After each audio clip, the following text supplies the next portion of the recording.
Just like in the USSR, endless queues and constant shortages, Russian social media users joke about the friends' demand for poultry products, asking what went up in price first, the chicken or the egg. One Moscow chain shop is already selling eggs by the piece, and in Belgorod region they have already restricted the sale. Now one person can buy no more than 2 dozen eggs. In Belgorod, citizens have been queuing since nightfall.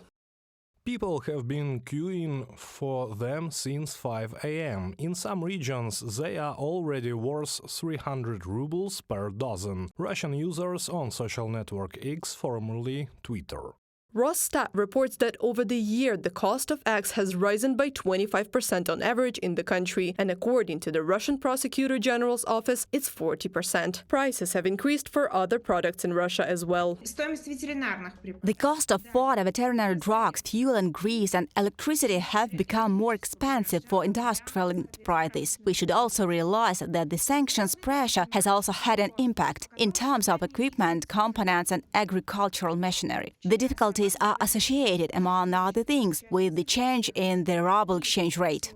Labor shortages are another reason for the increase in production costs. The management of Russia's largest poultry farm reported that production has lost almost a third of its employees. These who did not go abroad have been mobilized for Russia's war against Ukraine. Some of the workers have taken jobs at military enterprises because they were promised a reservation from mobilization there.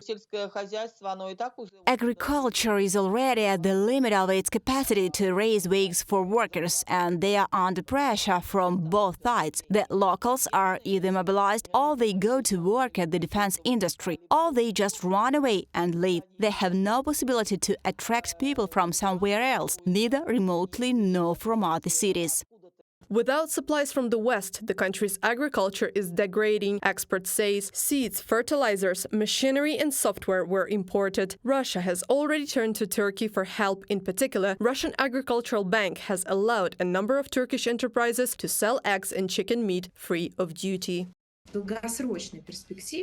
In the long term, this raises concerns because the country will enter the sowing season in the spring. Accordingly, we will also see changes in crop rotation and difficulties with further growth of production costs. At the moment, we can cope with the price growth locally at the expense of Turkish eggs, but I believe that we need to introduce additional measures of state support. According to economists, such supplies can temporarily satisfy the demands for products, but it does not solve the problem systematically. Russian producers are left with the same problems: acute shortage of equipment and technologies, difficulties with exports, and labor outflow. Reported by Anastasia Tarnavska, Kristina Dombrovska, UATV News.